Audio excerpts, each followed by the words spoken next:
The first scripture reading is from Proverbs 8, 1-36. Does not wisdom call, and does not understanding raise her voice? On the heights beside the way, at the crossroads she takes her stand.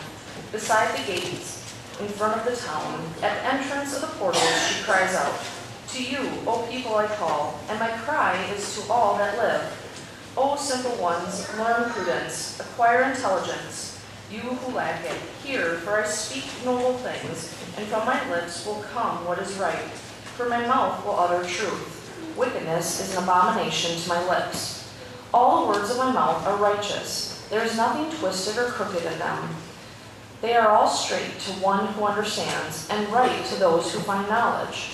Take my instruction instead of silver, and knowledge rather than choice gold. For wisdom is better than jewels, and all that you may desire cannot compare with her. I, wisdom, live with prudence, and I attain knowledge and discretion.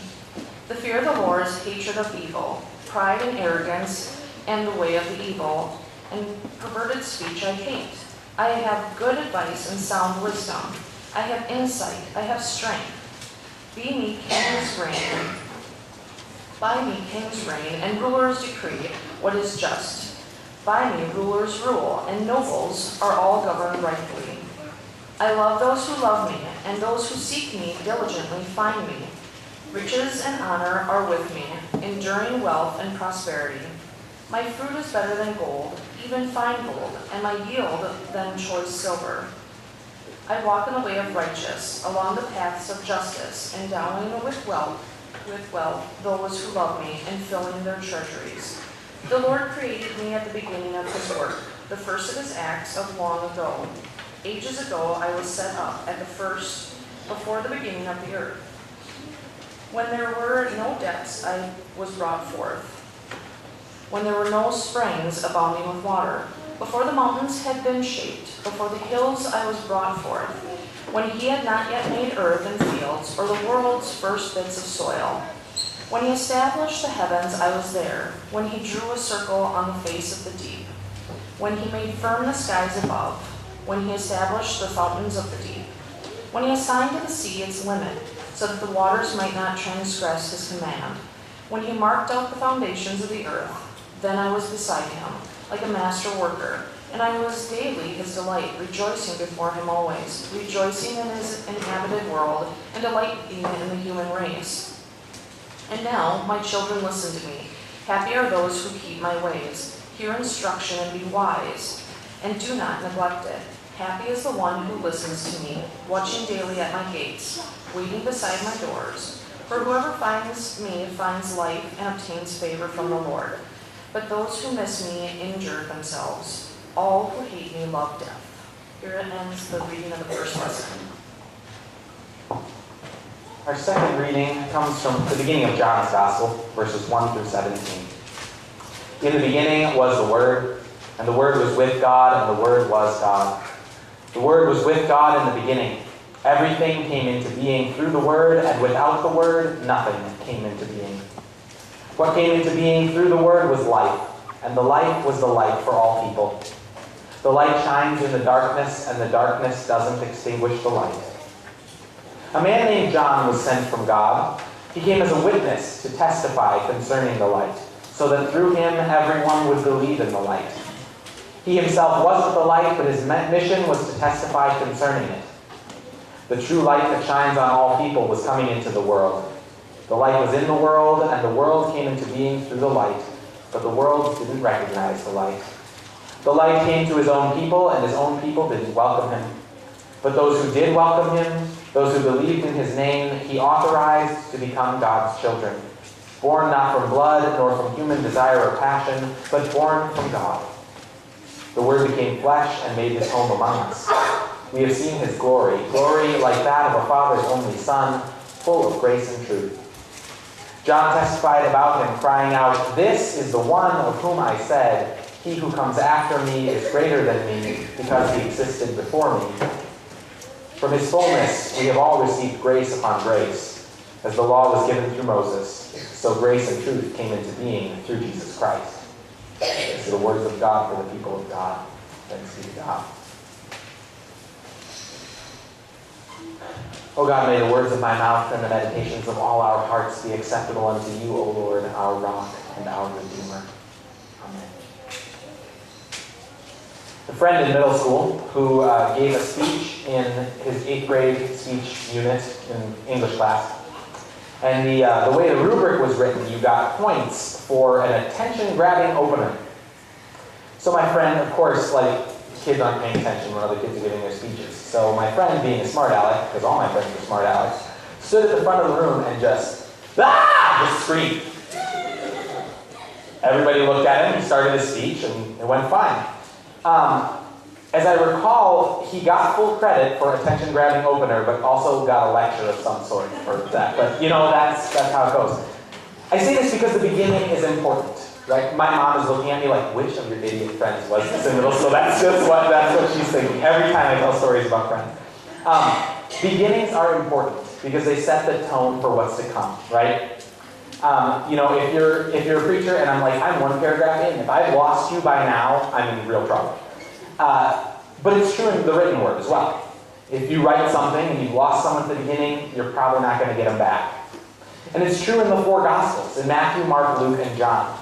So one of my favorite hobby horses as a preacher is talking about these 4 Gospels, these 4 stories of Jesus. We keep all 4 of them.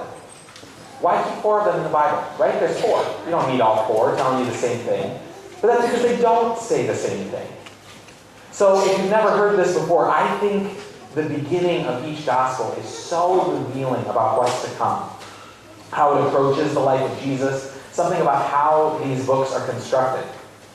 Mark begins with Jesus' ministry. Now, when you read on from there, this is solely focused on the years from that point at which Jesus began gathering his disciples. The 3 years from the day he gathered to the day of the empty tomb. That's all Mark cares about. And unsurprisingly, when we read in Mark's gospel with this start right at Jesus' ministry, not his birth, but when he started gathering disciples, we see the most focus of the 4 gospels on that ministry. Luke's gospel, on the other hand, begins as we would assume a gospel or a story of the life of Jesus would begin, with the Christmas story, Mary and Joseph and the shepherds and all that jazz. And unsurprisingly, Luke's gospel has the most fleshed out characters in Jesus' story. Because it doesn't just talk about Jesus, it talks about all these people around him from the beginning. The tone is set immediately. Matthew's gospel begins with the lineage of Jesus. It traces from Abraham to King David to Jesus, this line of great heroes of the Old Testament, leading right up to Jesus whom we encounter. And unsurprisingly, Matthew's gospel is full of the most allusions to the Old Testament, the most references. It's often called the most Jewish of the Gospels because it's so firmly rooted in the other scriptures. Each gospel tells you within the first 2 chapters where it's going, even without telling you where it's going. And John's gospel, when John chooses where to begin, he chooses not the ministry of Jesus, not the life of Jesus, not Jesus' ancestors, but the beginning. So before we go any further, let us remember that when the Gospels were written, they weren't written as part of the Bible, right? It's not like someone was like, okay, we finished Malachi, now I'm going to hand it to Matthew. He has some blank pages to fill in. That's not how the Bible was written, right? It's written independently and then compiled later. So when the Gospels were written, they had their own Bible, which is what we today know as the Old Testament. They weren't aware that their books were going to be added to Scripture. Instead, they were writing down the life of Jesus while there were still people around who remembered it, so that it could be shared throughout time with everyone. And John chooses to echo the words of the very beginning of the Bible, the first words, in the beginning. John is telling us what you're about to hear is really important. It's as important as the fact that there is something rather than nothing in the world. John's gospel is most concerned with telling us about the divinity of Jesus, how he was truly God on earth, come to save us from our sins, redeem all of creation, show us what God intends for us. So he begins not with the earthly life of Jesus, but with God's own presence at the beginning of all things. And John makes it clear from the get-go that Jesus, whom we will read about in the coming chapters, was not just an ordinary person. In fact, he avoids calling Jesus by name at all in this passage, right? He says, "In the beginning was the Word, and the Word was with God, and the Word was God." There's a lot of mystery wrapped all up in that sentence, so I'm going to try to break it down a little. The beginning, right? Start there in the beginning. That means creation, the beginning of all things. But it's a lot less clear what's meant by the Word, right? Okay, so the Word was present at creation. That's great. Who or what was the Word? Now, the Greek word that's used here, logos, can mean a lot of different things, including word. But one of the things it can mean is also something more akin to the English word wisdom. In this way, John traces the significance of the very concept of wisdom back to Jesus. He embodies Jesus as wisdom incarnate. It's a good choice of word, I would say. We also know that the first thing that God did in creation was speak, right? If we think back to that story that we've heard a million times of God creating, God says, "Let there be light," right? God speaks things into being through words. And if Jesus is the Word, then Jesus is the vehicle through which creation comes. So even if we understand what in the beginning means, and we understand who the Word is, we have this odd thing, the with was section. The Word was with God, and the Word was God. The Word both was and was with God.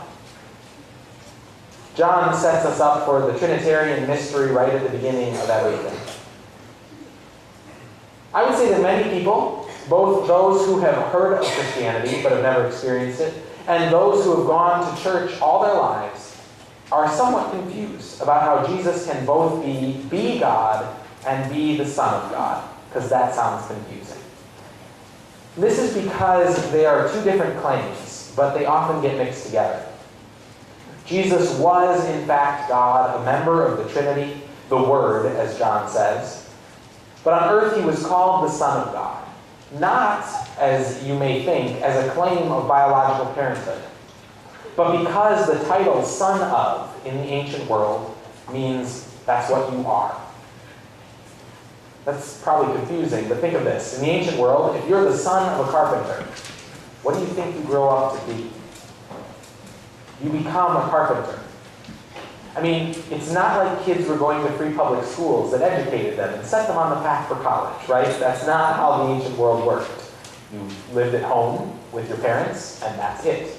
You followed after your brothers and sisters if you were young, and if you were the older one, you followed around your parents. If you were a girl, that meant you learned how to take care of a house, and if you were a boy, that meant you did what Dad did.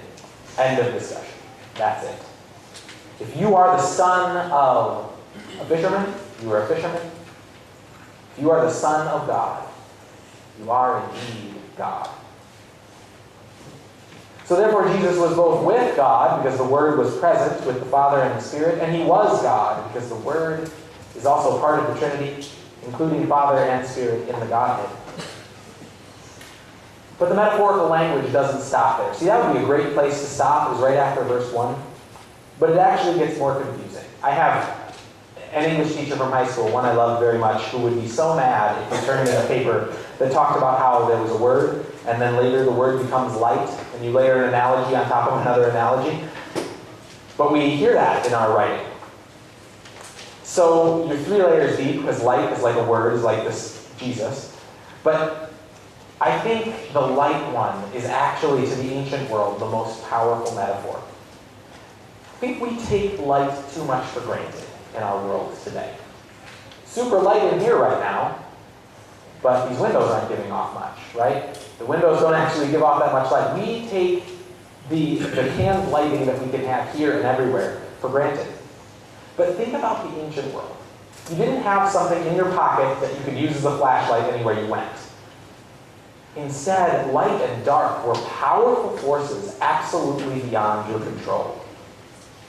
The ancient world knew true darkness at night, something that we don't ever get the fortune of having, unless you go up to the Boundary Waters or something, I guess. No street lights, no electric lights in your house, When the lights went out, the light was gone. The sun was more than just life for the food you ate. It was far and away the main source of light. So when you needed something else, you burned a small candle. Now, if you've grown up in the modern world and you burn a candle, your thought is, how did people ever use this to light their house? Because it gives off basically no light. A candle gives off so little. But when you are used to total blackness at night, an absolute pitch, a little candle is surprisingly powerful. So the word here is explained as light, and a light that shines in any darkness, that can't be swallowed by darkness. A perfect light, brighter in its own way than the sun. And that's all great, it's really interesting in its own way. But what is the point? Right? Is it just for us to sit here and understand the analogies and listen to the preacher and go home? No, not really. In a way, I suppose, that's helpful. But more importantly, in this passage, we have to get all the way to the end, the verses at the end, where we learn the purpose of the word, of the light. Jesus is, as I said, the word that speaks creation into being. The light that came from darkness, the darkness of nothing. But he came, as we learn in the last two verses of what we read this morning, bringing grace and truth. We are told that grace and truth came into being through Jesus Christ. The reason that we can have the very concepts of grace and truth is because of the Word present at creation, speaking the world into being with these things at its foundation. The Word, in the time before time, ensured that these ideas of grace and truth would be baked into the fabric of existence. In the Christian faith, we don't always concern ourselves with the Old Testament. And while the creation stories in Genesis have become a host site for the culture wars in our country in the last 100 years, those stories are not ultimately what Christian faith is about. Because at the center of our faith rests Christ alone, the one who came into the world to bring grace and truth, the one who taught us who God is, the one who taught us how to live a human life in a godly way. This is fundamental to what we believe, not just about God, but about the world around us, the created and natural order. Yet, I think if someone were to ask us a technical question about the universe, what is the universe? We would be most likely to respond with a technical and scientific answer. Well, the world is made up of matter, which is made up of molecules, which can be broken down into atoms, into quarks, into strings. These vibrate, and the universe has four basic forces: strong force, weak force, electromagnetic force, and gravity. We can talk about the universe in that way, and it's palatable to our minds and gives an easy answer. But from a Christian perspective, the most important elements of creation are not the physical things that make up existence. It's not the order in which those things were created, nor even the manner in which they were created. The most important things for us as Christians are those metaphysical principles that underlie everything in the universe. The Word, light, grace, and truth. Tempting as it is to talk about truth in the fake news era, the most important thing to understand about our world today is grace. The grace that undergirds everything. We have a faith not just that God offers forgiveness of sins, but that grace is the fundamental principle of the universe. That we have a God who knows and understands our weaknesses, and yet brings grace and love into the world. It's not enough that God is willing to accept us just as we are. It's that God's overflowing and abundant grace is not a fact of the moment, but is part of the universe and has been present since the beginning, waiting to be snatched up by hungry people like those of us who come here to worship today, who know our own depravity and our own weakness, who know our foibles and our mistakes, yet long to be closer to God, and who are treated this day to this knowledge that God has baked that grace in. 2 weeks ago, we read about God creating the universe and calling it good. And I think that's always such a tough thing. Because it's easy to sit in the pew and think, good, huh? Not so much. Because sometimes times are rough, right? And of course, that's fair. It's not always good. Not everything is always good. But the universe isn't imbued with evil or randomness. The heart of the universe is goodness. It doesn't mean that everything will always be good, but rather that God is willing to put good into the universe. That our natural state, the thing we desire, is the good that flows from God.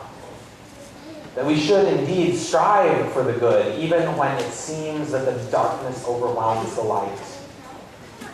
Because God intends us to be good, to have good, to know good. And when we can't, when we don't, we remember the